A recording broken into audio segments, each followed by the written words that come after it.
सोलापूर जिल्ह्याचं वरदान असलेलं उजनी धरण आहे ते उजनी धरण आज सकाळी 100% भरला असल्यामुळे पूर नियंत्रण करण्याच्या दृष्टीनं उजनी धरणातून कालपासून जो आहे तो विसर्ग सोडायला सुरुवात केली आहे। काल सकाळी 11 वाजल्यापासून 5000 क्युसेकचा विसर्ग असणारा तो संध्याकाळपर्यंत वाढवत वाढवत आज सकाळपर्यंत तो आज सकाळी 3:30 वाजता पहाटे जवळपास 60,000 क्युसेक करण्यात आला होता आणि तो 60,000 विसर्ग कालपासून सोडण्यात येत होता। त्यातला बऱ्यापैकी जो विसर्ग आहे तो विसर्ग आता पंढरपूरमध्ये आला आहे। मी सांगता पंढरपूर मधील जो जुना दगडी पूल आहे त्या जुना दगडी पुलावरती तो जुना दगडी पूल आता पाण्याखाली जायला सुरू झाले। तुम्ही माझ्या पाठीवर बघू शकता की उजनी मधून जे काही सोडलेलं पाणी आहे ते पाणी आता पंढरपूरमध्ये पोहोचलं असून पंढरपूरचा ऐतिहासिक असणारा जुना दगडी पूल आहे तो जुना दगडी पूल पाण्याखाली गेलाय। त्याचबरोबर हे भीमा नदीचं चंद्रभागेचं विस्तृत रूप आपल्याला या ठिकाणी पाहू शकतो। त्याचबरोबर चंद्रभागेच्या वाळवंटामध्ये जे काय असणारे काय मंदिर आहेत, भक्त पुंडलिक मंदिर असतील किंवा इतर जे मंदिर असतील त्या मंदिराला सुद्धा या पुराच्या पाण्याने वेढा दिलेला या ठिकाणी आपल्याला दिसून येतोय।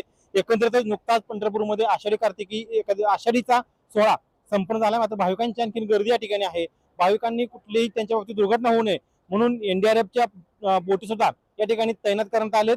उजनी धरणातून जे काही पाणी सोडले ते पाणी आता सध्या पंढरपूरमध्ये जवळपास 40 ते 50,000 क्युसेक इतका वेगाने या ठिकाणी वाहतोय। मात्र दुपारी 2चे अपडेट आपण पाहिले असेल तर दुपारी 2 वाजता संगम या ठिकाणी हाच उजनीचा विसर्ग जवळपास 66,000 ते 70,000 क्युसेक इतका होता। त्यामुळे आणखी सायंकाळपर्यंत हे जी पाणी पातळी आहे ती पाणी पातळी वाढण्याची त्यामुळे शक्यता आहे। त्यामुळे नदीकाठच्या नागरिकांनी थोडं सतर्क राहणं गरजेचं असं आवाहन या ठिकाणी प्रशासनाच्या वतीने करण्यात येते।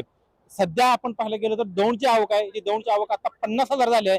त्यामुळे आता पुढचा जो विसर्ग आहे तो कदाचित कमी करण्यात येईल, मात्र तो कमी केलेला विसर्ग असेल किंवा वाढवलेला विसर्ग असेल त्याचे अपडेट आम्ही तुम्हाला आपल्या पर्यटन न्यूजच्या माध्यमातून पोहोचवतो। तुर्तास तरी उजनीतून सोडलेलं पाणी पंढरपूरमध्ये पोहोचलंय। पंढरपूरचा जुना दगडी पूल पाण्याखाली गेलाय आणि वाळवंटाची मंदिर आहेत त्या मंदिराला पुराच्या पाण्यानं वेढा दिलाय। त्यामुळे नदीकाठच्या नागरिकांनी सतर्क राहणं गरजेचं आहे। फोटो जर्नलिस्ट सागरसह बालाजी फवारे, पर्यटन न्यूज, पंढरपूर।